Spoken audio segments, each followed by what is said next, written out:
I'll count us in. 3, 2, 1.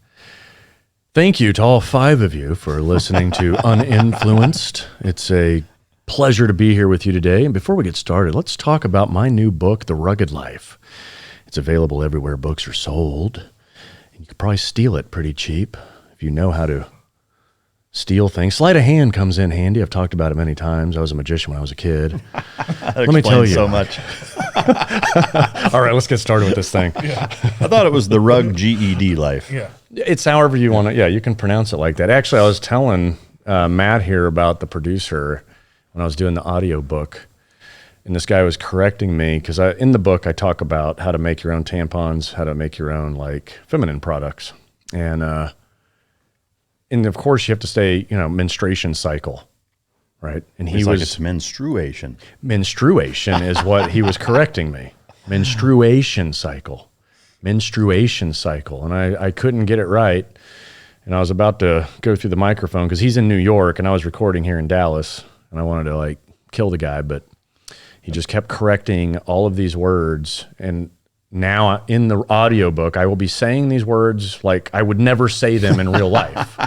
But for the book, it made him happy, and that's all that really matters, I guess. At a point, can you be like, hey, Dickface, this is my book, and this is how I'm going to say it? I kind of said that to him. Yeah. I had a moment with him. And I was like, where are you? And he's like, New York. I said, okay, I'm in Texas, and we don't talk like that. Yeah. I don't talk like that. I fuck words up. That's part of my personality. I butcher names all the time. Yeah.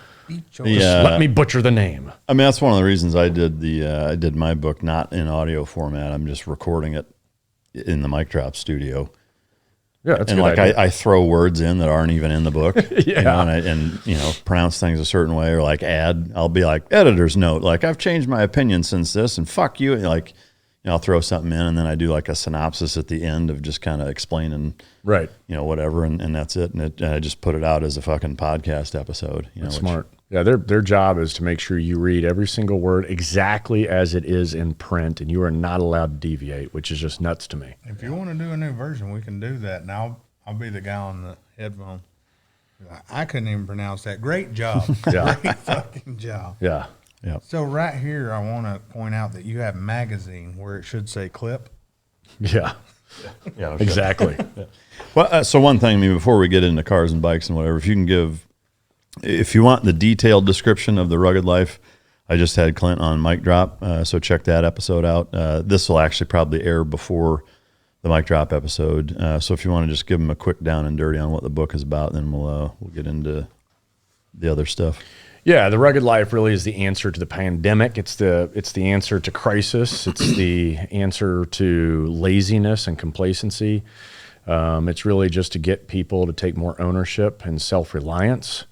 And I think once they do so, they'll naturally create an air gap between the next global event. And, the more things you do for yourself, the less you rely on others, and therefore you are now self-reliant. And the book gives you a taste, right? It's like you can dip your toe or you can dive all the way your in. dick. That's right. Could you read the 10 chapters real quick, Matt, just so people have an idea of what... I was just a table of contents. Yeah, just read the whole book, just real quick. Bullshit. Just speed read it like you're the Micro Machines guy. I did not sign up for that. Fuck, I can't read. It's in the front. It's at the front. Table of contents. I suck at this shit. I'm not a writer. Words. One more page. It reminds me of Beavis and Butthead. One more. One more? Words. Maybe another one. There we go. There we go. Oh, because you did it all colorful and It's shit. pretty. This is well worth the $28 I'm charging on our site. Be Your Own Builder, Chapter 1. Be Your Own Power Grid, Chapter 2. Chapter 3, Be Your Own Farmer. That's a website. Chapter 4, pretty much it's all be your own. Butcher, be your own butcher. Chapter 5, be your own hunter. Chapter 6, homemaker. Chapter 7, protector. Chapter 8, RTO. Just radio communicator, basically. Yeah. 9, first responder. And 10, handyman. That's right. You should have definitely put first responder after hunter. It could happen. Yeah. But Yeah, I just wanted to add it. You know, it's a great book. There's lots of really good illustrations. Everybody listening right now, all 6 of you, because we did pick one viewer up. Oh, that's it. Yep. Go ahead and buy that fucking book or choke yourself. Yeah. That's right. And if you go The Rugged Life. and if you go and you put promo code uninfluenced, you get nothing off. Yeah. And there's You actually pay more. Yeah. There's an extra shipping charge. Yeah. Right. So. Extra handling. All right, so you know, this is our car and bike show. We talk about all things bike and car related, and politics and Q&A and whatever. But you've had a pretty lengthy experience in the military with getting to do driving schools and mobility and shit, as well as growing up driving pretty fucking crazy. We've all driven together a few times and witnessed your, I'll say, prowess as well as lack of self-preservation, Yes. you know, when driving. Can you shed some light on kind of what role motorcycles and cars have played in your early life, and then moving into the military, just what you've done with them? Oh, gosh. I mean, as a kid, as you know, I grew up learning how to ride a motorcycle. It was a Goldwing, you know, so, you know, you had all the hard bags and full stereo and, you know. What was the rule that your dad said? You can ride it when you can pick it up off the ground. That's Right. fucking So great.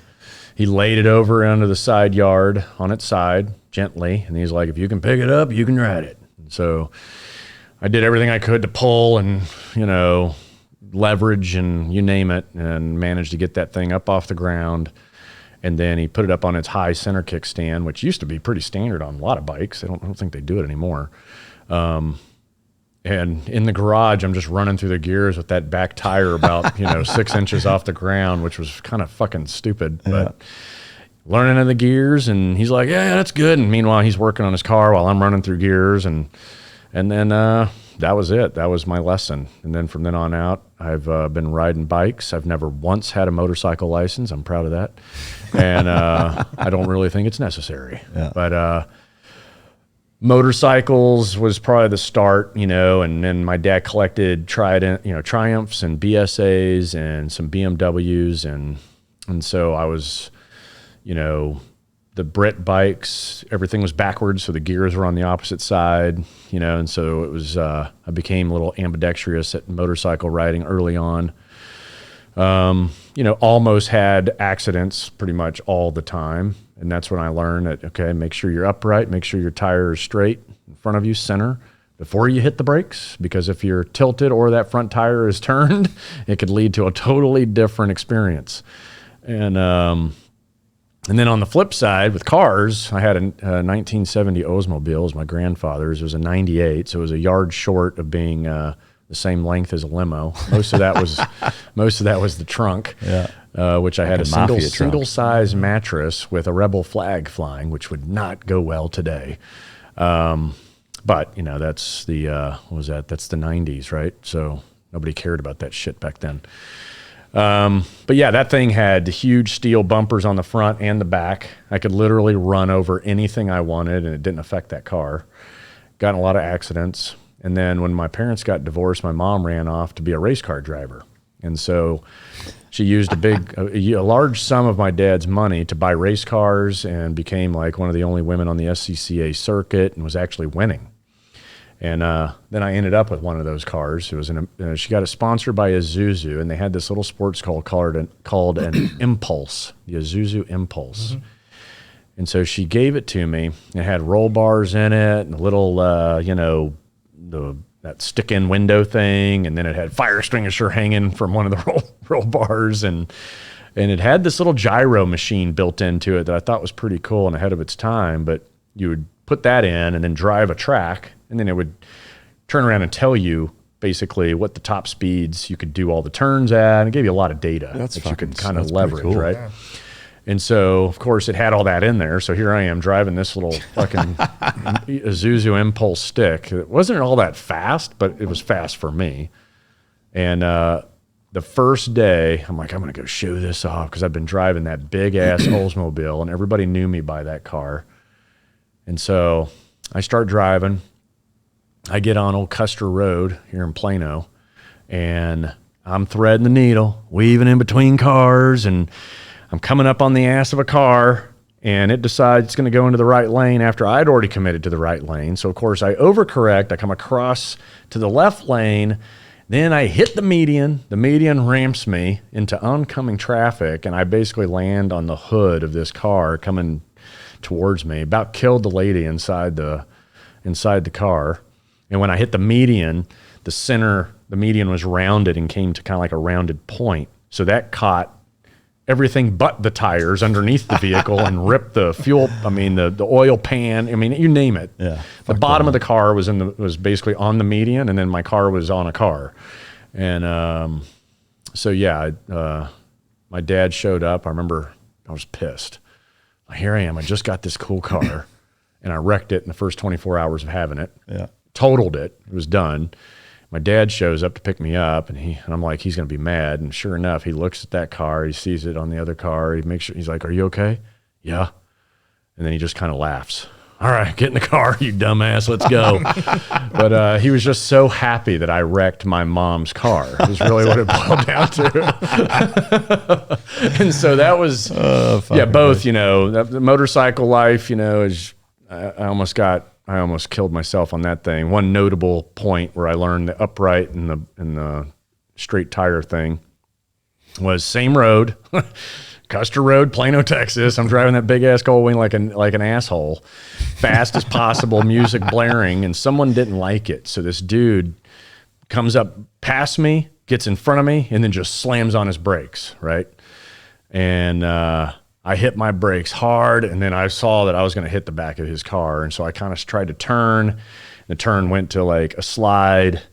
But fortunately, I was already kind of sort of at a stop, so it wasn't that much of a slide, and I didn't end up really injured. My left leg got scraped up in the palm of my hand. I remember that being the sore part of the deal. But yeah, and then from then on out, I really didn't learn my lesson. I've been driving like that ever since. So, I mean, in fast forwarding now, yeah, like, the bikes back then didn't have ABS. They didn't have all the rider aids. It was, pure analog. And so now, like, I mean, how big of a difference do you see now with the bikes that you're riding currently, comparatively? I mean, because to me, like there's so much shit you can do wrong on modern day bikes that 20 years ago you'd end up fucking dead. Right. Which to me is a double-edged sword. Yeah. Yeah. Yeah. I think just like you guys, some of the technology, some of it I like and some of it I really don't like. I kind of like the analog side. I feel like you have more control. It's no different than all the sensors that beep every time you come near the bumper of a car. It's like, I don't need a computer with the way I drive trying to adjust me or tell me what I'm doing wrong, because I'm purposely doing it wrong for a reason, for my own satisfaction, and having fun. But yeah, it's I think it's all cool though. You guys obviously know more about kind of like the details. As you know, I've never really cared about all that. I just kind of like, oh, does it work? Yeah. Does it drive? Yes. Okay. Then I just drive it. Well, to me, I think the key with the rider aids, I mean, I agree, like a lot of them I don't like. I mean, we've talked about this before, the lane assist I can't stand, the fucking cruise control shit drives me nuts.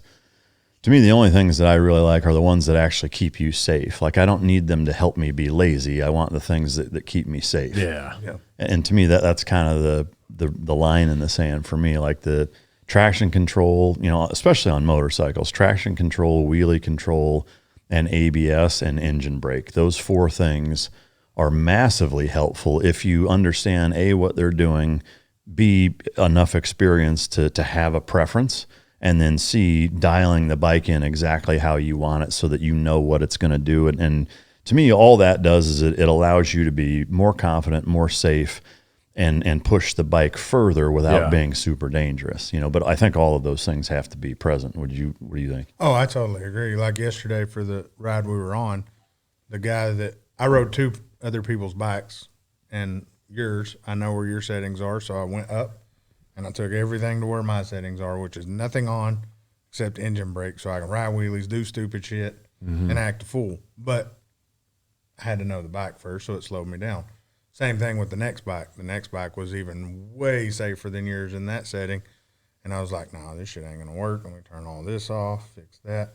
But yeah, I mean, I've rode bikes like he had to where it has the center stand and it's like, what the fuck? And then now you're on these bikes and the rider aids are helpful along with safety. Yeah. But you do lose a little bit of that edge of the shit like, oh shit, that's an endo. You know, it was so much easier. You hit your front brakes back in the day and the bike would go up on that front wheel. It's damn near impossible to do that now, which is good for people that hadn't grown up riding. Yeah. Endos are dangerous as shit. Oh, yeah. Fun if you can roll them. Yeah. Well, I think in some ways, some of the rider aids are so intrusive that they're actually dangerous. Yeah. You know, like some of the engine brake or, you know, or traction control or wheelie control settings are so intrusive and so violent in how they stop you from doing some things. If you're trying to do something, like you said, like I know whatever the mechanics are, if they're technically not what you're supposed to be doing, but you're trying to accomplish a specific thing, and then that thing,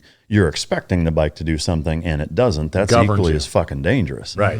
You know, so yeah, I mean, it's a catch-22 for sure. But what was your first motorcycle, your own personal one? My first one that I owned was the Triumph Trident. Yeah. And it was an old school. That's a 600, right? Yeah, a triple. Yeah. And those things back then, it was what Evel Knievel used to jump, right? I mean, that's how crazy. I mean, it's a big, heavy, but because it's a triple, just, you know, for me back then, it was like, how's it sound, right? Yeah. Sounds loud and cool. That's all that really mattered. Yeah. Any of the performance stuff, it's like, what? I don't know. I mean, horsepower, I don't know. Yeah. You know, who cares? Yeah. Does it look cool? Does it sound cool? Yes. Okay, I'll take it. Yeah. So, I mean, but that was an old school bike that my dad had rebuilt and gave to me. But somewhere, maybe right before that or right after that, that's when he got into sport bikes, and I had CBRs and, you know, Ninjas, and I think I had a Gixxer for a little while. But it was really just, you know, all the different Japanese, Asian bikes, you know, that I kind of went back and forth, you know, because one year one's faster than the other, and you know, I didn't know what I was doing. Just drive them. Yeah. What about your first fast car? Well, you know, as you know, when I was in the teams, I had sport sedans that were pretty fast. Yeah, you know, Lexuses. the Lexus and the Beamers and all those. And back when you're young, you think that's cool and that's fast. But you have no idea until you really start. But they were nimble, you know, like in traffic and stuff, like we all know, you know, it's not really what the 0 to 60 or the top end speed. It's balls. Yeah, and handling. And the handling is where you have fun. Yeah. And so you can, hell, I did that with my Tahoe on the way here. I was treating it just like any other car. And, you know, even though I'm only, you know, maintaining 90 to 100 miles an hour in it, and it's sluggish response, but it's still fun, right? Yeah. Well, in the military, you've been through some pretty fucking cool driving schools. Can you talk about those? Yeah. I mean, it became apparent after like Iraq that mobility is very important. The days of doing 10-click humps is just non-existent. It's not going to happen. You might do 3 to 5 clicks so that you're out of like hearing distance of the bad guys, but that's about it. You're not going to go that far. But driving and vehicles became definitely important. So I think the first school I went to, which is where I learned the first driving school you go to is where you're going to learn the most because you don't know anything about it. And it was ITI. It was in San Antonio, and it was basically run by a bunch of like Secret Service, State Department folks. And they were the resident experts on offensive and defensive driving. And so they had a track, they had like a hard pack area, they had gravel roads. I mean, you name it, they had it. And then they had all these bang up cars. And, you know, a lot of these cars were reusable in the sense that what they did is they welded on these like metal bumpers that wrapped all the way around the front and to cover the front quarter panels. And then did the same on the back. And so that would allow us to do more offensive maneuvers like, you know, what you see cops do, pit maneuvers, barricades, like just busting through barricades and how to do it properly, whether it's static barricades or dynamic ones or vehicles. learning how to really T-bone another vehicle properly. And then getting into more of the high-speed driving, which was pretty basic there. But later you go to like BSR, and at the time there were some pretty popular like race car schools, if you will. And I remember that was where they had nothing but Corvettes. And so you just drove the track, and it was just vets. I think now BSR's changed names a couple of times, but it's I think it's all Dodge Chargers now, or it's all Dodge brand vehicles. But I remember the first time doing like a pit maneuver and like going, holy shit, this is, you know, and as soon as they tell you like anything over 35 miles an hour is considered fatal. Yeah. Right? Like you're going to flip the car and kill You're them. going to kill the people that you pit. Yeah. I mean, so cops have to be very aware of their speed. In other words, stay above 35 if they're chasing. Exactly. But what I also found pretty cool was car prep. You know, like, you know, all the things, you know, had no idea how important tires were until you go to a school like that. And they're like, tires, tires, tires. And every day you're making sure they're about 5 to 10 PSI over max for those types of maneuvers, right? Because you don't want that tire to roll off the rim and become a wedge. And then all of a sudden cars will start rolling. You know, you're not trying to kill your buddies. You know, you're trying to kill bad guys, but the training had those safety pieces, and making sure those tires were squared away was like the number one safety rule besides seatbelt and helmets, you know? So, yeah, but you did a lot of J turns, reverse 180s, all the cool Hollywood stuff. And then we did a lot of close in, very, very tight driving. It's almost like if you're, you know, pilots flying in formation. Imagine doing that with 5 cars around a track, all at the same speed, right? Yeah. So you're literally paint on paint on both doors, and then bumper on bumper with a car in front of you and a car behind you. Yeah. And then you rotate all the different positions. So 2 flanking cars, 1 in the front, 1 in the rear, 1 in the center, rotate. And then now what it does is it's forcing you to concentrate solely on, okay, I'm just paint to paint, nothing else, right? Nothing less, nothing more. And at the end of the day, all of the cool Hollywood stuff, all of that driving is just to make you, well, it's just to increase your confidence as a driver and understand the limitations, right? Yeah. To know like what you can and can't get away with in a 4-door sedan. Yeah. And now that's going to vary once you get overseas, and depending on your rental car and what it is and what it can do. But for the most part, all of it, you know, is, I mean, man, I highly recommend it to everyone to go to some kind of defensive, offensive driving school, because you'll find out just how, you know, capable a vehicle is of a lot of different stuff without ruining it. Because for us, it was like, hey, I want to use my vehicle as a weapon, but it still needs to get me off the X once I'm done. You can't just crash it, total it. Now you're on foot. Yeah. So it's important to understand like the physics. You know, like we took the pit maneuver to a different level. If I'm putting my front driver's side tire on my target's rear passenger tire, it's not a jerking move. It's a slow inward progression, nice and easy.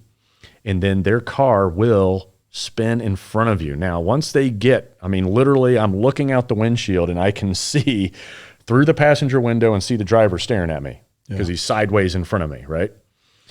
And we learned that if you back off the accelerator, allow that about 1 foot gap between your front bumper and their passenger door, or their A post, or no, their B post, you know, the one right behind the driver's door, back off a little bit, then gun it again, you will flip that car down the road and kill everybody inside, right? That's even if you're using a slower, you know, the below 35 mile an hour mark, right? Yeah.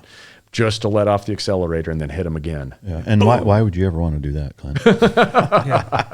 Yeah. Well, you want to get rid of the problem that's chasing you, and then still be able to drive away. Yeah. I mean, that's really the big key. Is you never want to total your getaway car. Yeah.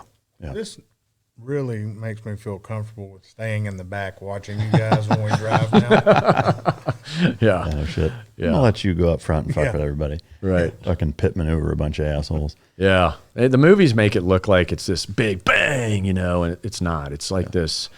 If you do it right, you won't even see there will be nothing wrong with the if a cop does it right, then there'll be absolutely nothing wrong with his cop car. Yeah. That's if you just do it right. Yeah. So it's a gentle push, and that car will, the bad guy's car will do the rest, whether they like it or not. Yeah. So you've had a shitload of motorcycles, so I won't ask you to list all of them, but if you could list your current lineup of bikes, but also all of the legit fucking fast cars that you've had, I think it'd be cool. Dude. Well, they don't rack up to you guys. I think I was ahead of you guys at one point, or at least ahead of Mike, but Mike's caught up over the last couple of years with his sports car du jour once a week addiction. Let's see. Midlife crisis. Yeah, that's all right. I don't have a yellow Corvette yet, so You don't. that's Yeah. just if you see me with a yellow Corvette and hair plugs, then it's full blown. Yeah, that's cool. But anyway, go ahead. Yeah. 2 more years. Bikes, let's see. I've had CBRs and Ninjas, as mentioned. I've had BMW, like K1200R, more of your adventure type bikes. I kind of got into that a little bit when I was on the East Coast. A GS 1200. Mine was more of the urban one. It was a K. I got you. Now I'm getting them on my K1200R. Right? Okay. Yeah. They are like the GS. They have different, they don't have the big boxy. It's more, how do you want to put it? More aerodynamic. Yeah. Kind of, you know. Let's see. From that, I've had obviously the current BMW. That's the S1000 And then Harleys. Forgot about those. Then I switched over to Indian, as you know, and then I talked you into the Indian, Yeah. the Challenger, the Bobber. But yeah, I think there's been some others. I just don't remember. And then cars, I mean, 3 Series, 5 Series, BMWs, the Lexuses, the sports sedans, and then the F-Type, whatever the hell the letters on that, RS, whatever the fast one was. It's SVR. SVR. And then Mercedes, you know, you went through the same Mercedes growing pains that I did, and then now with y'all's recommendation of what is the, you know, biggest bang for your buck, American made, you know, supercar equivalent, and it's the ZR1. So, and that's kind of where I stand today. And how are you liking that car? I love it. Yeah. It's. I think what I like is it's dangerous. Like that thing's back end. I think that instability is what makes it such a fun car. And as you and I were talking about, I think it was the McLaren that it was almost too safe, for lack of better words, right?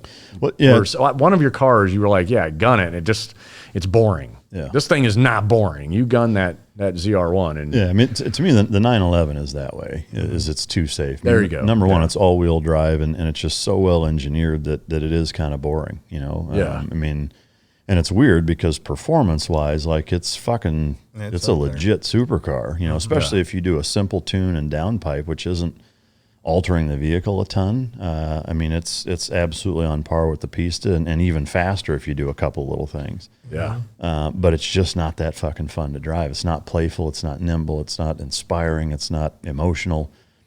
Now the McLaren, the bitches I have on that are kind of the opposite. I mean, there is an element of it's too powerful to where it's hard to enjoy in some ways. And like unless the tires are 110 degrees or warmer. So I mean, it's got to be hot weather, and you got to give 10, 15 minutes of driving it at higher speeds, not necessarily getting on it, just getting a lot of rotation into the tires to get some heat into them before they'll grip enough to even come close to putting the power down.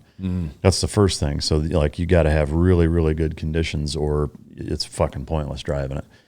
The other thing, and I could deal with that. The thing that makes me say fuck this car is those similar driver aids that we're talking about. In this case, it's to protect the transmission and engine from too much boost, too much power, shifting too hard, whatever, where there's a lot of little quirks, little, check engine things and little protective measures when you're really trying to gun it that keep you from doing what you want to do in it. And that drives me fucking crazy. Like it completely ruins the fun of driving, and that's another feather in the cap of the Pista is that it's mindless. To me, whether it's a motorcycle, a car, like if the first time you're riding or driving it, you're comfortable and you're confident driving it, pushing it hard, that's what makes it fun. Yes. You know, Yeah. and the McLaren, for me at least, just does not do that. Like, it's stupid fast. I mean, you saw it. It's crazy pulled fast. away. You It know, pulled away just fine. you know, but you know, driving the way we typically like to drive it, there are a lot of little things like that that really fuck with the driving experience and make you have to stop and be like, okay, what's going on? Let me do this and switch that and change. You know, and it's like I don't want to have to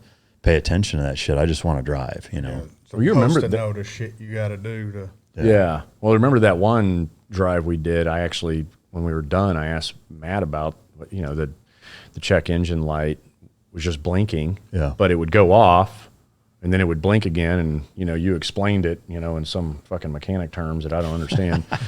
It was basically like, yeah, you know, if you're running them pretty hard, there's a carbon buildup on a sensor and then that'll make it kind of say, hey, it just wants you to back off a little bit and give it a just moment. Let it breathe for a minute. Let it breathe, yeah. Yeah. Yeah. And you were right. I mean, it's not like it was a permanent issue, but like, you know, to your point, it's enough of an issue to kind of mess up your driving experience because now you're worried about your car. Yeah. When there was nothing to be worried about. It's just a safety precaution they stuck in there to, like you said, protect the motor. Yeah. Yeah. Yeah, the McLaren, I think they go overboard.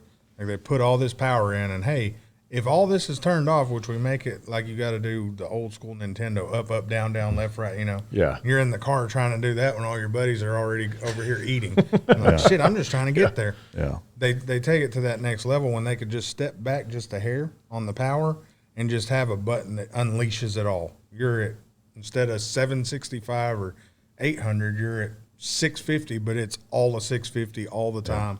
And I think that'd make it a blast. Well, That's I think- that's a good idea. I mean, to me, Ferrari, I think, has nailed it. Is that they've got one dial on the fucking dash, right? And that's basically it. Is that, you know, it's all the way from it's raining and you want to be as careful as possible to there's not a single fucking thing that's going to protect you, and there's, you know, 3 in between. Right. You know, and they're at different levels. It's all, you know, pre-mapped, preset, that you know exactly what you're getting into, and it's just flick, flick, flick, flick, and that's it. You know, it's like, so hey, it's raining and fucked up, or it's 110 degrees and there's nobody around and I want to get nasty, and everywhere in between is giving you a happy medium of those things. And it's funny because I didn't know any of that options existed in the ZR1 until I was talking to you guys, and it's got a lot of menu options that I don't know what the proper setting is for, right? So when you get into track mode, which is at first it seems simple, right? It's a dial, and you go from tour to sport and then track. You get into track and then you push the button on top. There's this whole other world of menus. And it's wet, dry, blah, blah, blah, blah. And there's like, I don't know, another 3 or 4 options that I'm like, I don't even know what the hell that means. Right. So I just stick it in dry, you know. I think it's track dry mode is what allows it to do that launch control thing, which I still haven't figured out, right? I've mashed on the brake and tried to put it in launch control, but I don't think I still haven't figured that shit out. Yeah, I mean, that's another thing that the European cars are way better about, generally speaking, is, you know, you hit a button and you fucking step on the brake, mash on the gas, let the brake go, and that's it. You know, it's not super complicated, and it should be that easy in every car, and BMW is actually the worst. Oh, yeah. Like, they're fucking just terrible about it. But, yeah, I mean, you know, to me, again, like, I think Lamborghini and Ferrari both have it pretty well figured out. Lamborghini, it's even simpler. It's maybe too simple. There's 3 modes, basically. It's chill, fucking good to go, and balls to the fucking wall, you know, which does make it easy. It's like, hey, I'm just driving around town, warming it up. I got it on this mode. There's a lot of traffic. Maybe the tires aren't warm, but I want to fucking push it. It's this mode. And then there's the silly mode, you know, and that makes sense, you know, but it makes it easy to enjoy the drive, not to sit there and focus. I mean, with McLaren, there's so many different fucking things that you got to adjust and move and dictate and dial in depending on what's going on or whatever, that it's just like, dude, this is just fucking overcomplicated. You know, I would have never guessed, because when you look at it, it looks like a fucking race car. looks like there's nothing in there. there. But Yeah. you start it up and it's like, oh, check for child seat. It goes into full safety fucking mode. Yeah. Wow. Yeah, it's too much, in my opinion. I know that, again, that's one of those personal preference things. Yeah, but yeah. I fuck with him because I've had First world problems, when you're. Yeah, for sure. McLarens fucking suck. Yeah, I've had 3 McLarens, and I was fucking with him when he got his. I'm like, electrical sucks. You're gonna start getting these gremlins and blah blah blah. He brought the McLaren over the other day, and I told him, yeah, my fucking garage light don't work. The blender won't turn on. Yep. I plugged your car into the house and it broke my house. Yeah, my whole house is fucked now. It asked me, do I want the door open? Yeah. Damn it. I've seen you do some shit, and we've talked about it with just me and you after we've done weekend drives. I stay in the back a lot unless someone smarts off, and then I got to help show them what's happening. But I love staying in the back, and especially you two, watching y'all. It's like watching a symphony go off. Just the one time I wish I was recording is the first time you went to Cars and Cantina.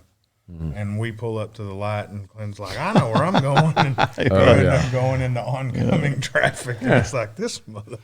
And I had just turned the camera off. But I'm watching it. Yeah, I mean, like we're in the lane, and you look over, and he's passing us in the oncoming traffic lane. And keep in mind, it's like 2 lanes, a big fucking median, and then 2 lanes, going the other direction. It wasn't like a 2-lane, 2-way scenario. Nope. That was just, I didn't want to get lost. God knows anybody who's driven with me knows I don't know where I'm going half the time. So I'll do anything so that I don't have to, even though we were already there. It just really doesn't make sense. But it was fun. Yeah. It was fun to watch. Yeah. And it's like the other time where I thought some shit just went way bad up in front of us because all the gravel when you hit the fucking shoulder. Yeah. That was just. I call that the bonus lane. Yeah, exactly. The driving schools will say all terrain is drivable terrain. The yellow lines and the white lines on the ground mean absolutely nothing.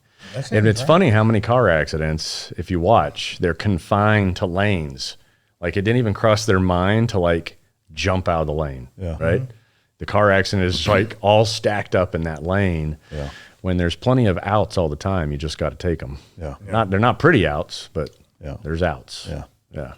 Have you had any other close calls car-wise other than your first car? No, yeah. I mean, I rented I was in Hawaii for REMPAC, and I rented a Viper, and I had no idea what I was doing, right? And that thing, talk about a squirrely rear end, right? Yeah. I remember thinking I know what I'm doing. I hadn't been to any driving schools, and I was just a young team guy, and I rent this stupid-ass car. And, of course, the first thing the guy, when I get it, I was probably, what's the age of renting? Like 21, right? So, I mean, I probably was 22. And he's like, be careful getting out of that thing. You'll burn your leg. And I'm like, okay.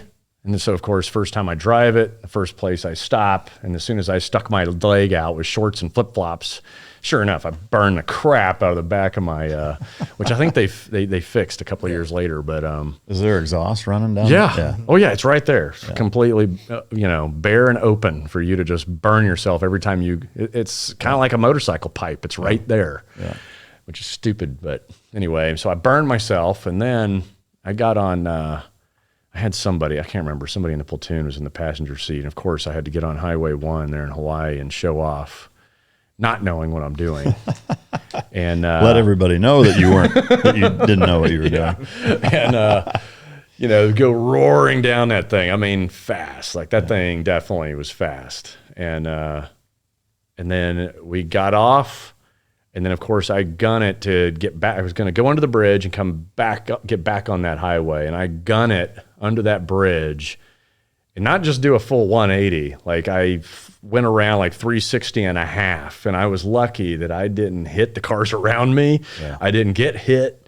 But when it came to a stop, me and Mark was in the passenger seat. We both look at each other, and then I was the granny from then on out, getting onto the highway, using my blinker. Okay, everything's fine. Let's just get back to the hotel, But it was one of those moments, and you're just like, fuck, could have just totally, caused myself a whole lot of issue. Yeah. And plus, it's a rental. But, I mean, follow the rule. Drive it like a rental. I totally agree with that rule. There's another story. It's not necessarily car related, but kind of is, in that you were on a road trip. I think you're in your Lexus going cross country. guys stopped, and you mind telling that story? Yeah. I mean, I've had, as you know, I've had a lot of roadside fights. I used to embrace them. One that I should tell the motorcycle one first, just because I think folks, the motorcycle world, I think they appreciate it, and I find it interesting that there's still so many people that do not tolerate motorcycles for some reason, you know? And this was a case of it. It was leaving SEAL Team 3, go over Coronado Bridge, hit the 5, and it's the 5 163. You exit 5 to get on 163, and anybody knows that during rush hour is always stacked. And so motorcycles in California are allowed to cruise in between vehicles because, you know, this is air-cooled engines back then, right? And I think I had my my Ninja. And so I'm cutting in between vehicles. And the one rule I kind of learned over the years when you're doing that is I'm always looking at that the driver's side mirror. And I'm looking in them as I'm approaching them, seeing if they see me. And then the next thing I'm doing is looking directly down at the driver's side front tire to see if there's going to be any movement coming into my lane. And it's kind of like a checkoff system that I was using. And I noticed there's this big truck, you know, jacked up, big tires. And here I come cruising by him, and he didn't like it. So I saw him in his rearview mirror looking at me, so I knew he could see me. And then he turns his front tires and just guns it enough to kind of almost get in the way, but not enough because I could still get by. And of course, as I go by, I give him the big old middle finger and keep on going. Well, once the traffic broke and it was open, I look in my rearview mirror, and here comes this, you know, and it was one of those, it was the Dodge. What was that Dodge truck that came out? I think it was the first time to have like a Hemi or something, you know, that was cool back then in it. This thing could haul ass, right? And so it's coming up in my rearview mirror, and I'm just, you know, I'm not trying to get away or anything. And so then we get into this little cat and mouse game, and I'm obviously every time I get away from him, I get away just fine, but he just wasn't letting up. And so I'm like, fuck it, like a dumb team guy. I'm like, oh, I'll just exit. We exit, and of course I get to the intersection, red light, and there's probably like 5 cars in front of me, and I can't get to the turn lane, right? And so he puts, his car was big enough to where he could put his bumper literally on the small of my back. Jesus. Right? His bumper came up over the bike, the rear tire and everything, and he was that close to me. And this is after I'd already inched all the way up to the car in front of me, and I'm standing up, like I'm on my feet, right? And this prick has got his bumper like that far up my ass. And then at that point, I just kind of went into red mode. I made it to the turn, and at the time, my wife's work was right there, so I knew I knew her area, and I knew her parking lot where she worked.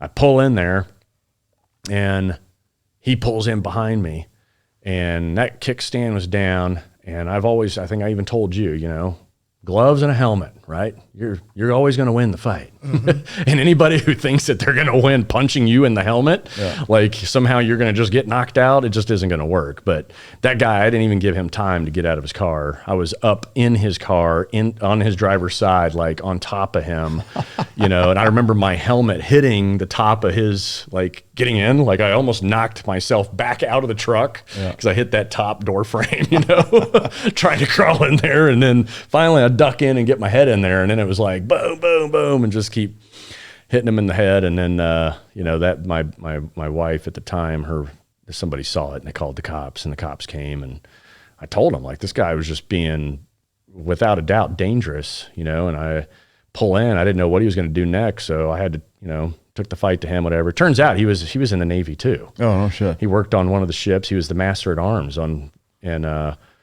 it actually went up, you know, chain of commands, and obviously I didn't get in trouble, and he did, but it was just insane. Like, people that, you know, they just can't stand it when a motorcycle passes them in those conditions. You know, it's traffic and they're road rage. Yeah, they just get mad about it when it's perfectly legal. Most I people mean, just if don't. anything, it's helping decongest traffic. Like if a motorcycle's not taking up the same space as a car, you should Right. fucking welcome them getting the fuck out of the way. Well, even worse, if motorcycles sit there and overheat, now you're just asking for more traffic because you got a bunch of motorcycles sitting on the side of the road and everybody rubbernecking and wondering what's going on with all these motorcycles. But that's why they do it, is so that you can keep your motor cool and keep on going. And these idiots just don't like it because they're sitting there stuck and not getting to progress forward. But and then the car one, of course, that I was driving cross country. It's the middle of the night and it's West Texas, and I'm on I-10 and the speed limit's there like 85. It's like the fastest in the country at the time. I don't know if that's true anymore, but they basically would open up the corridor so that semis could just move their freight through the night safely, and you could get away with going 95, 100 miles an hour. Some of the 18 wheelers were hitting some pretty good speeds, but during this drive cross country, that stretch, I noticed a car come onto the highway, rear view mirror. He's behind me. He's getting close. Now he's next to me, and I figure they just, whatever. We're all just trying to stay awake. So yeah, why not race, right? So I go fast. They go fast. Before you know it, they're getting dangerously close to my car, kind of pushing me into the emergency lane. And so once again, I'm kind of looking at my gas. I'm like, I don't really want to pull over a gas station. I don't want, I don't know. I don't know what these guys are up to. And I remember just debating a lot of different options, but eventually I went with the dumbest one, which was, let's pull over. And the confidence of having a gun, the confidence of knowing that I can probably use it and shoot it better than whatever I face in this vehicle. But obviously they were trying to get me off the road. And so what I did is just kind of did the pretend I give up, I give in. I pull over, they pulled over behind me, which was probably their biggest mistake. And so once again, I was out of that car as fast as possible. I had, my gun already, concealed carry. And then as soon as the driver's side door opened, I saw his foot plant and I was like, "Huh." And so I basically kicked the driver's side door as hard as I could, which then crashed in on his shin, and you just heard this big, ooh. And I was like, oh, that worked, because I didn't know what I was doing. I'm going total Rambo now, and and I'm just figuring out as I go. And so I grab him. I just knew that, okay, I got to at least get someone in pain, because I didn't know how many people were in this. I think it was like, when it was a Trans Am. It was blacked out, and it was one of the newer, when Trans Am came out again. Mm-hmm. And so so as I grab him, I knew there was a good guy in the passenger seat, and he's starting to get out. So I was like, okay, well, I'll punch this dude a couple of times. And then at the same time, I noticed, oh, wait, there's a dude back in that little, if you want to call it a rear seat. Jump seat. The little jump seat back there. And so then I was like, crap, I'm outnumbered. And so I hit this driver. He kind of spills out at my feet, and then I was like, fuck it, I'm going to guns. And so I drew as the passenger comes around, and all of us were in this zone that all of a sudden the blue and red lights, like, right, kind of the cops are on us, and it was almost as if they came out of nowhere. Like I had no idea where they came from, but I sure was happy, So the cops pull up and you're standing there at night with a gun drawn, pointed at people. Pointed at them, yes. Jesus Christ! And it's Texas troopers, and so immediately and this is early on. I got my concealed carry the first year that it became legal in Texas. So I'd already been home, had it, and I knew I was at least somewhat good. I'm outnumbered. They're forcing me off the road. Now, once again, that's all he said, she said crap, but it was the truth. And anyway, so the cops pull us all aside, treat us all as criminals at first. We're all handcuffed, and they searched their car. They had a gun per guy, all hidden, right, underneath the passenger seat. And so the back guy probably had his gun tucked under, and they probably all got rid of those things as soon as they saw blue lights and shit everywhere. But that was good for me, right? Yeah. Now I had definitely a reason why pulling mine was a good idea, even though at the time I was like, I don't know if this is a good idea or not, because the next step is actually pulling the trigger, which, as we all know, that's almost never a good idea. That's never a good day, yeah. And so, long story short, the cops are like, where are you heading? I'm like, well, I'm going to Fort Bragg. Like, whoa, you got a long ways to go. What are you doing? I'm like, well, I'm in the Navy. What are you doing in the Navy? Well, I'm a SEAL. Was Hell Week hard? Like, yeah, Hell Week's pretty hard. And he's like, all right, well, go on and get out of here. We'll take care of the rest. I'm like, you sure? Yep. Okay. And back in my car I went. I was like, get the hell out of here. And yeah, good. That was. I don't know that would if that would be the same these days. Probably not. No, yeah, probably not. Pulling your gun is just like fucking never. It's never going to benefit you. I don't think. No. If cops show up and you got a gun, there's never going to be a good outcome with that. It goes back to what I'm always discussing with active shooter stuff with some of my wolf clients, and yeah, I mean, you pull that gun, you better I mean, you're taking a risk. Yeah, taking a huge risk. It better be if you don't, you're gonna convinced die. you're going to lose your life if you don't pull Yeah. it. I mean, that's the only time it should ever come out. But yeah. But it turns out, people are probably wondering, well, why? The why was these guys, carjacking type. Back then, it was like, you see a nice car, let's steal it. Yeah. And that's really what it boiled down to, and that's what they had successfully done on that stretch of road many times, I guess. So, did you see or were you aware of how much damage you did to his shin when you all got out? Could you tell he was all fucked up? Or? Well, by the time at least I was released, the ambulance had already come, and I'm pretty sure it was a tib-fib fracture. Yeah. But who knows? I mean, yeah. I mean, it was having, I mean, just seeing the fact as soon as I saw that, I'll never forget. It was the black high top Nike, like the ones that were highlighted in the first Terminator. Yeah. Remember those? Yeah. I had a pair. I was like, man, where'd he get those? Boom, kick the door. But it was like that, it was one of those black Nike high tops. And it ended up looking like the Wicked Witch of the West feet and fucking Wizard of Oz. Yeah. Fucking hanging out. Yeah. And I was like, man, that's something I'm going to have to remember. I'm going to use that tactic some other day. Just kick that door. Yeah, that's hard to deal with. Yeah. And the deal, getting out of a sports car isn't like you get out fast. Yeah. And I was in a sedan that was more upright. So you can get out. I mean, you start really, I had the rest of the drive to kind of go through all the God, I could have gone a whole lot differently, or, the mistakes I made, or, hey, how about just not pull over? Yeah. Just keep going. It's not worth it, obviously, in retrospect, over a car or just to let I was young, and, as a young SEAL, you think, oh, fuck it, I can. Yeah. 3 versus 1 is good odds in the SEAL world. You hear that all the time, right? Yeah. Turns out maybe not such a great idea. Yeah. We grow up hearing that 3 bad guys versus 1 SEAL is called even. Yeah.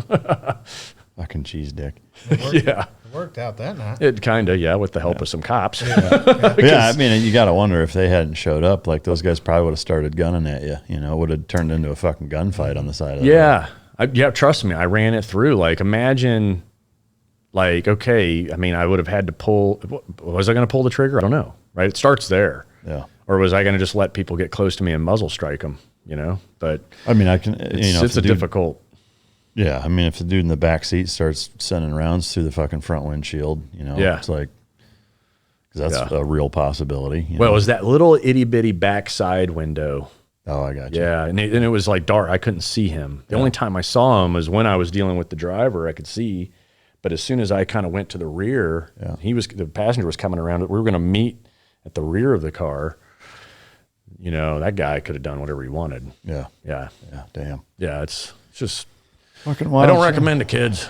Don't do it. Don't pull over for anybody. That's no shit. That's why I just keep going. Safety first. Just make sure you're like, Mike, have the fastest car in town and you'll be all right.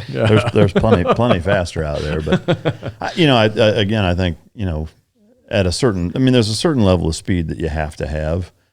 But once you get, if you've got a car that can push 200, at that point, it's handling and confidence and skill, and balls. But and trust in that vehicle. Yeah. Yeah. And did the mechanic put my tire on right? Yeah. Comfortability with it. How many times that does go through my mind? I'm like, I know the tires are good, but when's the last time we checked torque on these? Oh, no. Yeah. Right. Yeah. It's hard now. When you're pushing a car around a corner, every fucking time you're like, I hope these fucking wheels stay on. Because Jesus Christ, if they came off, that's it. Oh, right. I have that vision in my head of how many times will this roll? Yeah. If something comes Oh, off yeah. and it's fucking 35. Yeah. Yeah, I Yep. mean, I can tell you though that a Lamborghini can take quite a hit yeah. and last. I mean, it took a whole truck on the top of it. Yeah, that's straight on though. Well, kind of, I guess it's kind of Somebody can literally drive over your hood. ramp the hood of your car. Assholes. Yeah. What else we got? You want to do any Q&A or what? You got any topics you want to fucking? No, hell, we pretty much hit it all. I mean, unless Clint wants to answer some viewer questions, but Some what questions? We can throw you can throw a couple up there, Cletus. yeah, thanks, Clintus. Is this live? Yeah. No, they just people they email in, Oh, okay. Yeah. so we'll let Clint answer a couple of Oh, questions. this here. ought to be interesting because I don't know anything.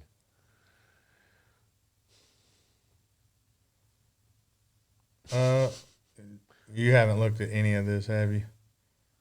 No. Go up to the top. Very top. Newest stuff. Go to not that one. That one's not bad. Yeah, try that one. Yeah. That one's kind of a good all-encompassing.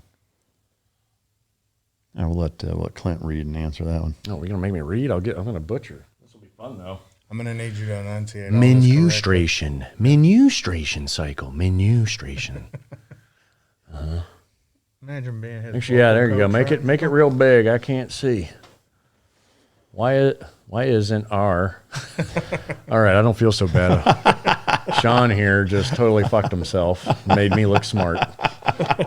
It's our, Sean. It's our, I think is what you're trying to spell. Why isn't our government trying to take back our government employees? What? Can someone, am I reading that wrong?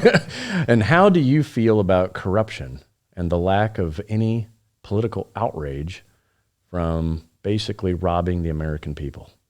Boy, that's like a big question. This sounds can like go a a lot. lot of my weekend. You can go a lot of different directions with that. Corruption. I would say that I don't know what to say, honestly. I don't even know what the question is. I mean, to me, But- I guess the first part is the way that it's worded is hard to understand what he's even asking. But to me, I guess the second part I'll try to do you translate both for him is feel? that that the government is fucking corrupt as shit. Yeah. And basically most people are just kind of head in the sand, like it doesn't affect me enough Right. to give a fuck. What I think that's the gist of it. Is Okay. how do you feel about our government being corrupt and most people just kind of letting it happen and not fucking doing something about Yeah. it? Well, corrupt is a big word, and I agree. The system has a lot of fail points in it, and usually revolves around. Heck, I think you and I were discussing it the other day. It's perks versus promises, and politicians, I think some of them run with great intentions, but along the way, and once they're in the system, they quickly start steering a different direction, and the perks and the good deals supersede any of the promises they made when they were running. And then, of course, once they're in that cycle, they don't want to be the guy to ruin it for everybody else, nor would everybody else let them, right? Because this minute you start talking crazy, then you won't get reelected. You won't have any support from your party, and you'll just be alienated because you are probably trying to do the right thing, but the right thing just isn't going to be heard in the way things are. And so, yeah, I think it's frustrating. And it doesn't matter which party, because they're both kind of the same when it comes to perks over promises. Yeah. And, I think we've had some advantages to having like a Trump at one point, because democracy certainly needs to be put in check from time to time. And regardless whether you like him or not, he did put democracy in check. Yeah. It might have been some crazy fucked up ways, and then in other ways it was good.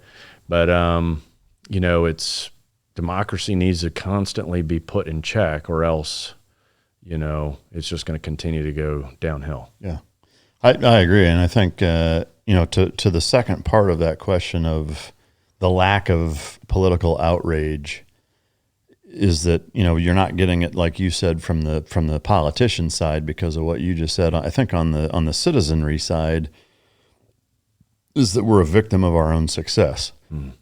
And that most people are comfortable enough to not give a fuck. Like it hasn't, while it's not good, and yes, I would say it's gotten pretty bad, it hasn't gotten bad enough to where your average everyday citizen is legitimately suffering from it, where it's like painful suffering. Like it's starting to get that way with some of inflation and gas costs and stuff.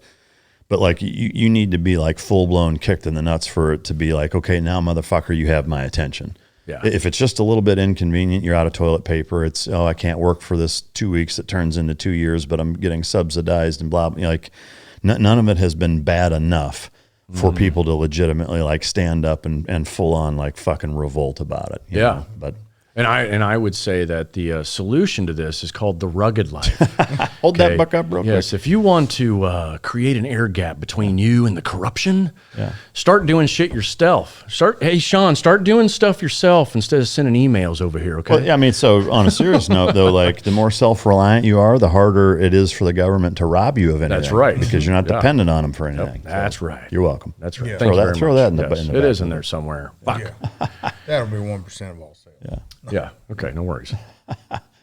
Hashtag Oh, that's uninfluenced. This would be a good one for Clint, too, I think. Oh, God. Yeah. After listening to your podcast for a while now, I've found myself interested in motorcycles. Never ridden before. What bike would you recommend? P.S. I don't like the style of Japanese bikes. That's racist. Okay. I felt that it would encourage me to ride more aggressively than I am able to. So Italian and German bikes either then. I like the look of cruising bikes like the Scout Bobber, etc. Great job on the show. You guys rock. I'm going to go with Scout Bobber. Yeah. I mean, if you like the Scout Bobber. Exactly. Yeah. It's a great bike. Yeah, if you don't like hugging your gas tank and going really, really fast, then yeah, sure. I also think it's one of the easiest bikes to ride also. You know, it's Simple. yeah. It's got one little, tachometer, and they built it simple on purpose to kind of keep the original World War II vibe going, the big fat front tire. Yeah. I mean, it's a good, solid bike. Yeah. I also think, I know for me, like you guys grew up riding way more than I did. And so I kind of learned to ride as a middle-aged adult, just in the last couple of years. And I know for me, the easeability of riding boils down, I mean, outside of all the other things that you just mentioned, the clutch and the throttle jerkiness or lack thereof, the lightness and length of the clutch, or if it's long and super heavy and not very smooth, and a twitchy fucking throttle and a when you're trying to shift through the clutch and it's jerky and fucking not smooth. And I equate it to motorcycles very much so. Rideability wise are a lot like firearms and recoil. Is it that the more twitchy and jerky and harder it is, the more you kind of anticipate the shift and almost are fucking nervous about doing it, and then it shifts hard and it fucking jolts you, rings your bell a little bit, and just makes you uncomfortable riding. Yeah. To me the Bobber is a really good bike that way, where the clutch is a great length. It's not too heavy, not too light.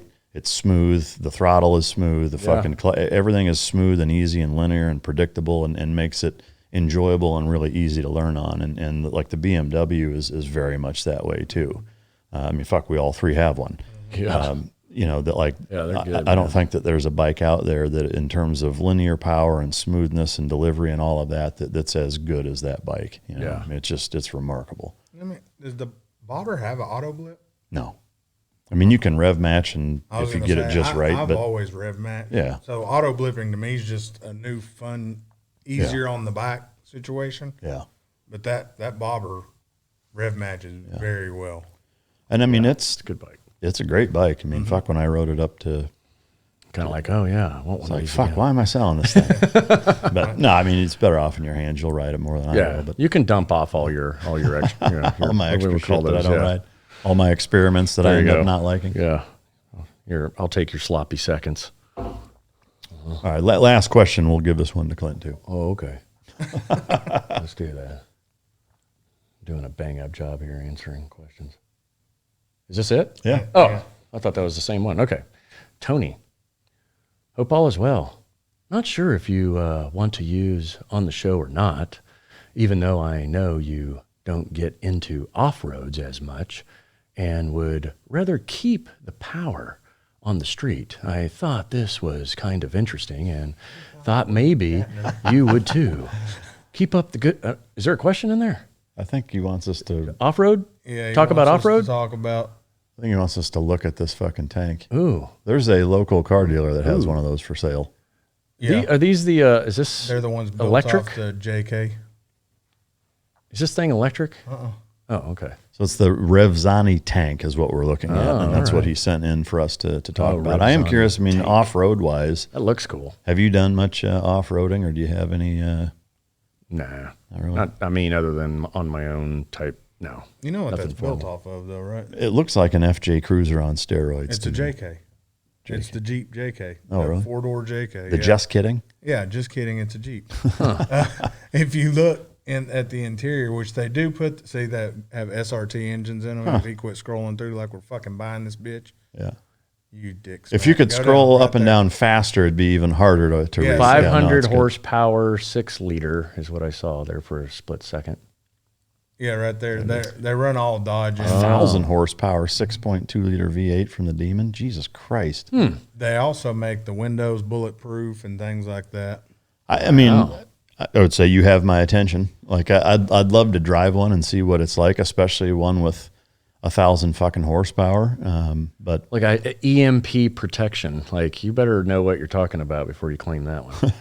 I'll test that shit out. All I know is if we go test drive, do y'all got some stuff we could test all this shit It's out? got Five- thermal. I mean, this thing's like a special operations vehicle. Is that what they're But trying look to what build? it weighs, which still isn't bad for Bullet- 1,000 horsepower. No, I mean, that's a couple hundred pounds more than an M5. Yeah. I mean, M5's 4,500. The body styling on that, especially outside of the black, is really. Does it say what it aggressive. costs?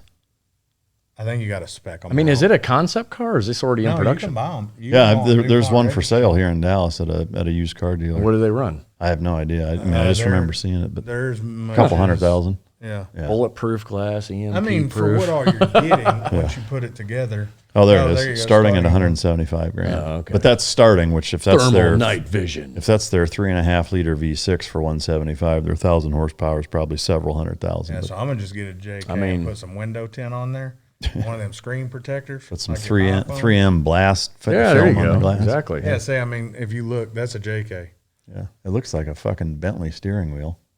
but you get those nice little lights in the roof. I like the way they cover the Jeep key by putting an aluminum key fob. Go down just a little bit.